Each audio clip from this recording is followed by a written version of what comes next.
Hello everyone, so this is going to be the fourth video of our gRPC playlist, and in this video we are going to see the implementation of gRPC in Java. So without wasting any time, let's get started and study. So first of all, we'll open our IntelliJ, and after opening our IntelliJ, we'll just go to the new project. Let me just name the project like demo1, and in this location is going to be gRPC Java. Let me just change it to gRPC folder. In language we are using Java, build system is Maven, SDK is 17, advanced testing just say com.demo, and artifact ID is going to be demo1. It's fine. We can just say gRPC. Okay, I'll just create one simple Java project. So when our Java project is created, let me just run it. Let me just make it full screen as well. Yeah, it's perfectly working. Now what I want to achieve in this complete video. So I'll write all the points first of all. So first of all, we have discussed that we want to generate one proto file. In this proto file, there is going to be like some data related to some models. After that, when we generate this proto file, I told you that there is some stub. Stub means compiled a programmed code. We can say compiled language code of that proto file. So it simply means that if we write the proto file, after that we have to compile that particular proto file into a stub that we have to generate. So for that we need a compiler. So we have to arrange a compiler and we have to make a stub for that proto file. Currently we are using Java, so we will make the stub of Java. If we are using some other language like Dart, we are going to use the proto C compiler and we are going to generate the stubs of Dart. Now after that we have a proto, we have the stub. After that we are going to complete our main function. We are going to see some differences between JSON and the way data transfer in our protobuf, or like say binary. Okay, I think it's fine. After that, like when we complete these steps, I think we are done. And let's see how we can achieve these three things in this complete video. So first of all, what I have to do, I have to go to my demo project. I will just say new directory. I will just name it as proto. I will create one file in that. Let me just go to create one file. I will just name it as order.proto. So let's see how we can write this order.proto. First of all, we have to write syntax equals to proto3. So this is something that we are using. We are using proto3. After that, we want to use option, and in the option, now what I want to say multiple files, Java multiple files equals to true. So why we need multiple files? Because it will just give a clear picture of the files when we are getting the stubs. So what you can do, you can just change the stubs as well according to you. If you want to, you can just change the stub, and when you are getting the multiple file, you will get a little clean code and it will be easy for you. After that, what I need option, and we'll say Java package, and Java package is going to be now where I want these stubs. So I will just say src main Java. I will just say c com.demo. Now I need this stubs on, we'll say the com.demo, and let's say I just need all this like all these stubs in the RPC folder, or you can just say DTO folder, because all these are we are just going to create some models. So we write it that. Now let's just create some models. So I will just say message. Message is something like a class that we define in Java. So in proto file we say message. After that, in message, let me just name the message is going to be order. So we created one order, and we'll just say string. So like a small string name equals to first parameter string. After the string, let me just say brand name, or let's say brand equals to 2, and string price equals to 3. So we created one order. Now what I want a list of orders. So what will I say? Message orders, and in this orders, what I'm going to say, repeated. So repeated means list of what I want. List I want a list of order, and we'll say order, and we'll just say equals to 1. Yeah, so our list is completed. Now when my list is completed, what I'm going to do, I need a compiler. So we have completed this first step. We have wrote our proto file. Done. Now I need to generate a stub out of it. So I need a Java compiled file by this proto. For this, what I have to do, I'll just go to this particular link that is on the GitHub. It is the official protobuf of GitHub repository. I will just provide you this link in the description. So you can go to this link and download the particular zip file or ZZ file according to your OS.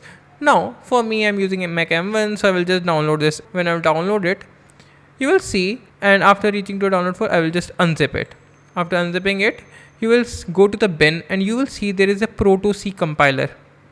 So this is a official compiler that we are getting that is going to help us to compile all the proto files into the particular stubs of the particular language. So what we'll do, we'll just go to our gRPC, we'll go to our demo1 and copy it, and I'm going to just paste it.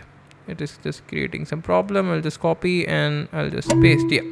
So now it is pasted. I'll just go to my project. Here you can see proto C is here. Now I'll just go to my terminal. After that, going to my terminal, I will say proto C. So it will work something like this, the proto C. Now I want -i equals to proto. So this is a proto. Now after proto, what I want, I need a Java output. So suppose if you're working in some another language, like something like you're working in Dart, you can just simply write Dart out, or if you're working in Ruby underscore out, and it will give you the particular output. Now we'll say src main Java. This is the path, and you need the path if you need the output here. And the second point is the particular packages are already provided in order.proto, so it will not create a problem. So src main Java and com demo and dto. So it will create the files here. Now after that, what we have to do, we'll just simply say proto, and in the proto, what we'll say order.proto, and it should work, and it's completely working. So here you can see the DTO folder is created. Now you can see there is some dependency issue, com.google.proto.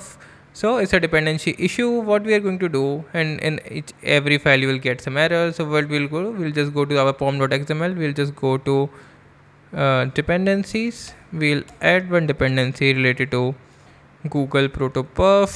I added this dependency, and I'm just going to reload the Maven, and I think everything should be resolved. So I think there is no error now. Everything is perfectly working. So what we have done right now, we have just generated this thing, like we have generated our protos. After that, we have generated our stub. We resolved the particular error. We added this dependency.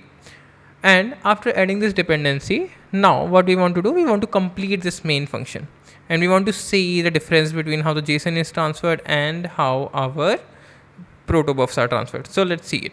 So first of all, let's see. Now what I want to do, let me just wanted to create a function sender and receiver. So I'll just say sender, and in the sender function should return a byte array, and let me just say bytes. So we have to make this function. So this is the public static bytes sender, and now I want to create one receiver function that will receive this bytes array. So let me just do it. I did it, and now what I'm going to say, so we have a sender, we have a receiver. In this sender, what we want to do, we want to create some order. These order that we have just made in our order.proto. So it's pretty simple. We'll just say order.get default instance. From where I'm getting this default instance, so I will just click it. You will just route it back to order.proto. But when you will see the order or builder, when you will read these files, okay, you will find these things. When you will read all this, okay, you will able to find get default instance. You will able to find the builders and everything. Now I'll just go back to my main. So it means it is just our basic order without any argument in it. After that, I'll just say order equals to orders.default instance. Now, if I want to create something specific, what I'm going to say, I will just say new builder, and here you will just say set name, set brand, and set price. I think prices, and let's say build. In the name, let's say mobile, brand name is Apple, and the price is going to be 10. Okay, so this is something we have created it. After that, what I wanted to do, I wanted to create a list of orders. So what we'll do is say orders, and again we have the builder that I told you, and this is something that we can import from orders.dto. See, we are importing from demo.dto.orders that is created with the help of the compiler that we have used, this proto C command. Now what we are going to do, we are just going to make a list. So we'll say orders dot, again new builder, and in this new builder I want to add order. So first of all add order, and this we'll just add the order, then we'll just again say order, we'll say order 1, and we'll say build. I think it's fine. We have ordered all the orders. Now what I want to convert this orders to bytes, order to byte array. I converted it, and this is something that I can return, I guess. I think it's perfectly fine. We have completed our sender function. Now I want to see these bytes, and let's see how this byte array is looking. So let me just run a for loop on this, and let's see them. So I'm going to run a for loop here. So let's say for int I equals to 0 less than bytes dot size length I plus plus, and we'll say system dot out dot print bytes I, and we'll say system.out.println. This completely like just a println. Now everything is fine. We just printed this byte array. Now let's move to the receiver endpoints. Now I want to receive, when I'm receiving these bytes, I want to convert these bytes into again my orders. So what I will do, orders order equals to, we are receiving this bytes dot. Now we know that we are receiving this order, so we'll say orders dot parse form, and the parse form will just say bytes. So we get these bytes now here, and again when we get this byte, it is just giving except we handle the exception. After that, what we have to do, we'll handle the exception here as well. So now we want to traverse on these orders. So what we'll say, we'll just say for order equals to orders dot get order list, and after that what I'm going to do, say system dot out dot println, and we'll just say order. So this is how we are printing the orders. Now what we want to achieve by this small program, everything is perfectly working. We have made, like, our code part is completed. Let me just run it and let me just show what we get. So when I run this complete program, so here you can see what I'm getting. So first of all, let me just make you understand it. So in this main function, we have created one sender. So let's go to the sender. In the sender, we have created this order, and then here I created one byte array out of this list. So suppose the first thing that you have to understand, that everything is transferring in byte. So here you can see this is the byte array. Okay, this is the byte array that we are getting. So what I can do, let me just go to this byte array and let me just print the size of this byte array as well. System.out.println bytes.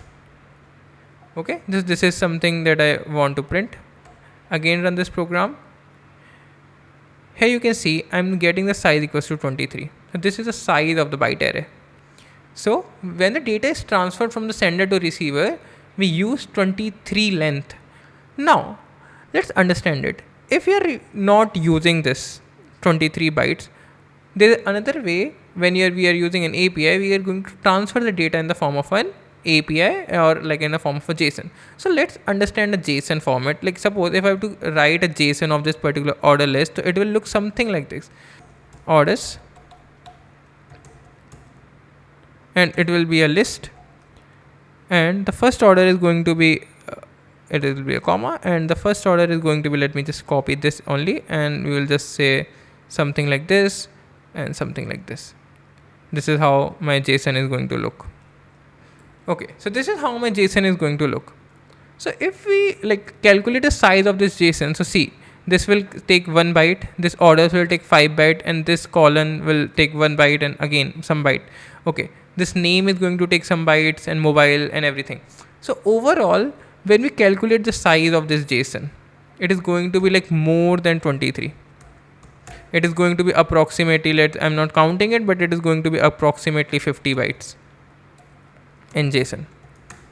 So this is the whole difference. We are doing it on the function, but when we are transferring an API, like when we are making an API, so here you can see when we are transferring the bytes, it is taking 23 bytes. When we are transferring in a form of a JSON, it is going to take more space, and it will make our system, make our connection slow. So this is all for this video. In the next video, we are going to see how to create a gRPC server in Spring Boot. So thank you for watching me, and bye bye.